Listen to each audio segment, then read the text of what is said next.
Merci beaucoup. Merci au FIR de me donner cette opportunité de parler de l'ANEC, d'un très beau projet qui est celui porté par l'ANEC Initiative. Merci au FIR donc d'organiser cet événement. Merci à WIFIN de nous accueillir.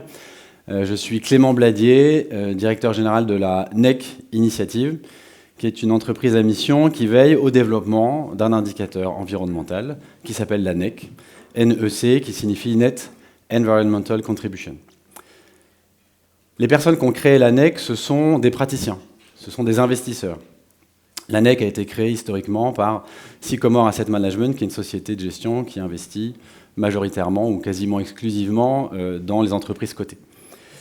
Et en tant que praticiens, ils ont fait un constat que je vais partager avec vous ce matin, qui a été la base des travaux de développement qui ont donné jour à l'ANEC. Il faut partager ce constat avec vous, et puis comme je suis le premier à ouvrir cette session, et puis pour s'assurer que tout le monde soit non seulement présent par le corps, mais également par l'esprit, je vais commencer par vous poser quelques questions. La première question est très simple. Si vous êtes d'accord avec l'assertion suivante, je vais vous demander de lever la main. FIR, F-I-R, signifie Forum pour l'investissement responsable. Donc là, ça me rassure, parce que je vois que je ne suis pas seul ce matin. Maintenant, je vais revenir au vif du sujet. Première question que je vous pose. Êtes-vous d'accord avec l'assertion suivante? La prise en compte des enjeux environnementaux ne doit pas s'arrêter, ou ne s'arrête pas, à la simple question du climat.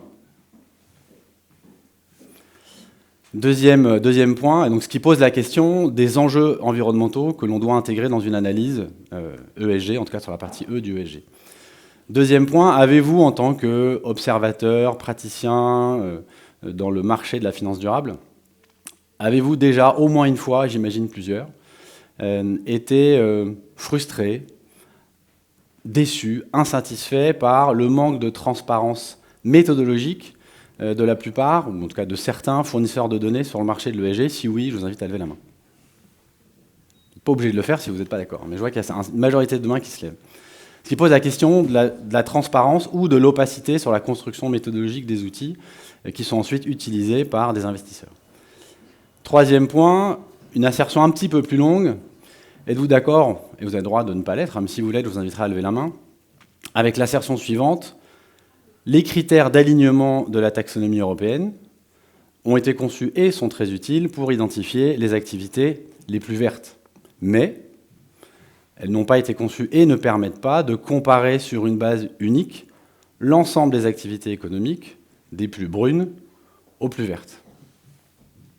Je vois encore une majorité de mains qui se lèvent. Donc je pose la question, encore une fois, je n'ai pas posé un jugement de valeur sur les critères d'alignement de la taxonomie, j'ai dit elle permet une chose mais pas une autre.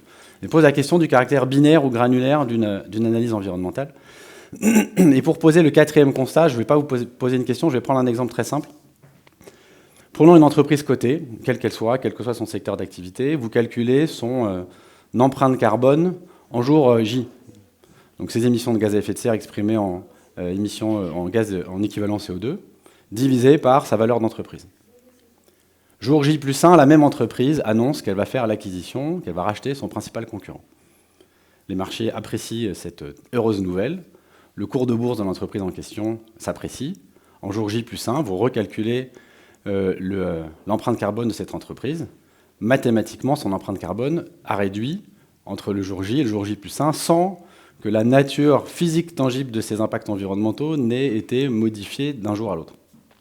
Ce qui pose la question des potentiels biais d'analyse qu'introduisent des indicateurs ou des analyses qui comparent des données physiques avec des données financières. Éventuels biais, couverture des enjeux environnementaux, question de la transparence et dimension binaire ou granulaire. Avant de rentrer dans... Donc si vous avez levé la main, au moins une, voire deux ou trois des questions que je vous ai posées, et si le dernier élément que j'évoquais vous parle, vous devriez être intéressé par la suite de cette présentation.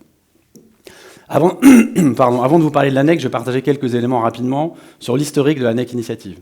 2015, Sycomore Asset Management, pour faire simple, fait un peu le constat que je viens de brosser en quelques minutes.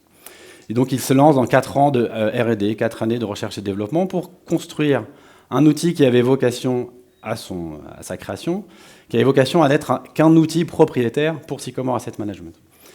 Mais dès 2018, dès la fin de ces 4 années de travaux, Sycomore décide de rendre cette métrique transparente, publique, ouverte, donc d'expliquer finalement, de dévoiler leurs recettes de fabrication, petit 1, et petit 2, de donner accès à l'ANEC à des investisseurs institutionnels, des cabinets de conseil, des sociétés de gestion. Et c'est là, à partir de entre 2018 et 2020, qu'une quinzaine de premiers praticiens ou prestataires de services ont commencé à utiliser l'ANEC. 2021, pour aller plus loin dans cette désycomorisation et cette ouverture de l'ANEC, il est décidé de créer l'ANEC Initiative, donc une entreprise SAS, entreprise à mission, qui veille au développement de l'ANEC et qui est désormais la propriété de 4 entreprises, Sycomore, le groupe Ophi Invest, Swen Capital Partners, société notamment de private equity, entre autres, qui est rattachée au groupe Ophi Invest et donc plus largement au groupe AEMA, et Eurinvest, qui est une société allemande. Et donc aujourd'hui, l'ANEC, c'est l'ANEC Initiative, c'est une entreprise à mission qui vise à établir l'ANEC comme un standard de place dans une logique de gouvernance de place. Je ne suis pas venu ici ce matin pour pitcher une levée de fonds sur laquelle nous travaillons en ce moment, mais il est important de préciser que l'objectif de la gouvernance d'ANEC Initiative, c'est de fédérer des acteurs du marché pour que cet outil soit développé dans une logique de place autant que faire se peut. Maintenant, si nous en vient au vif du sujet, premier élément, comment on peut définir ce qu'est l'ANEC ? L'ANEC, c'est une métrique qui va au-delà du carbone, c'est une métrique holistique qui englobe dans son analyse les enjeux du climat, de la biodiversité et des ressources. Deuxième point, c'est une métrique scientifique qui suit la démarche de l'analyse du cycle de vie. L'ACV, pour ceux d'entre vous qui ne sont pas familiers avec ce concept, ça dépasse de beaucoup l'ANEC, ça n'a évidemment pas été créé par l'ANEC. C'est une méthode très communément répandue dans le monde scientifique qui vise à considérer les enjeux environnementaux d'un produit, d'un service, d'une activité, tout au long de son cycle de vie. Donc de l'extraction des matières premières nécessaires à la fabrication d'un véhicule, par exemple, jusqu'à la phase de fabrication du véhicule et tous les enjeux environnementaux qui en découlent, la phase d'usage et enfin comment on va gérer, traiter le véhicule dans sa fin de vie.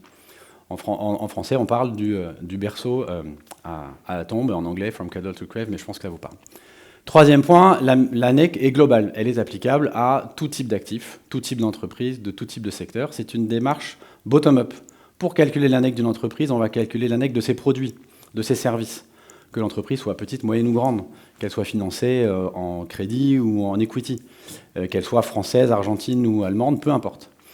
Mais je précise que l'ANEC est également applicable sur des actifs réels, les infrastructures et les obligations souveraines.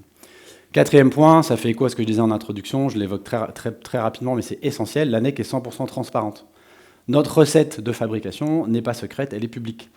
Et donc sur le site nec-initiative.org, vous avez accès, si vous ne savez pas quoi faire ce week-end, à un peu plus de 300 pages de documentation méthodologique qui explique par le détail quelles sont les sources de données que nous avons utilisées, quelles ont été nos analyses de matérialité environnementale, quels sont les enjeux environnementaux dont nous tenons compte, comment ils sont pondérés, etc. Cinquième point et dernier élément de définition de ce qu'est l'ANEC. L'ANEC offre une analyse granulaire.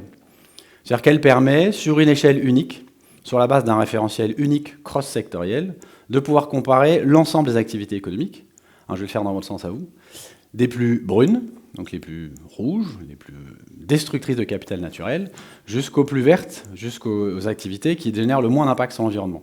Quelques exemples très rapides. Sur la gauche de l'échelle de l'ANEC, on trouvera des activités comme la production d'électricité à base de charbon, le transport de fret en aérien, l'industrie de la viande bovine. Tout à droite du spectre de l'ANEC, on trouvera des activités comme la production d'électricité d'origine hydroélectrique, un producteur de légumineuses bio en vrac qui suivra des méthodes d'agriculture régénératrice aura un score très, très positif, la plupart des modèles de circularité économique, en passant par 0% qui, pour dire la chose simplement, par construction, c'est comme ça que nous l'avons calibré, correspond à l'empreinte environnementale moyenne sur une base mondiale. L'ANEC du stock 600, elle est de 0%. L'ANEC du CAC 40, elle est de -2, parce que l'échantillon est un peu plus petit. L'ANEC du MSCI World, elle est de 0%. Quelques éléments pour finir. La méthodologie NEC est 100% transparente, open source et ouverte, et je le précise également, collaborative. C'est-à-dire que nous impliquons notre écosystème pour nous aider au développement continu de cette métrique. L'accès aux données, lui, se fait de deux manières, ou bien par le biais de notre partenaire Iceberg Data Lab, qui est un fournisseur de données environnementales, et qui couvre l'essentiel des besoins des asset managers qui investissent dans le côté. Et nous pouvons, et nous le faisons côté NEC Initiative, nous adressons les besoins qui nécessitent tout simplement moins de volume de calcul, donc qui correspondent davantage à des acteurs du private equity, par exemple. Quels sont les usages de l'ANEC? Métrique de décision. Elle aide à définir des univers investissables, en exclusion ou en sélection. Par exemple, je n'investirai que dans des entreprises qui ont un score NEC supérieur ou égal à plus 10%, ou supérieur ou égal à moins 10%, mais dont j'ai constaté que leur score NEC a évolué au fil des années précédentes. C'est une métrique d'engagement. Pourquoi? Parce qu'elle définit un langage commun, elle est transparente, accessible, donc opposable d'un point de vue scientifique et très facilement intelligible et partageable entre les participations et les investisseurs. C'est une métrique de reporting, bien entendu, puisqu'elle encapsule tous les enjeux du E dans ESG. Et enfin, c'est une métrique de conformité réglementaire qui accompagne les investisseurs, par exemple dans leur argumentation pour la définition et la structuration de leurs fonds, article 8, article 9, également pour reporter sur l'alignement biodive ou l'alignement climat dans le cadre d'un reporting, article 29. Voilà, je serais ravi de répondre à vos questions. Je sais que j'avais un quart d'heure, je n'ai pas de timer sur les yeux, donc j'espère ne pas avoir débordé. Merci beaucoup pour votre attention.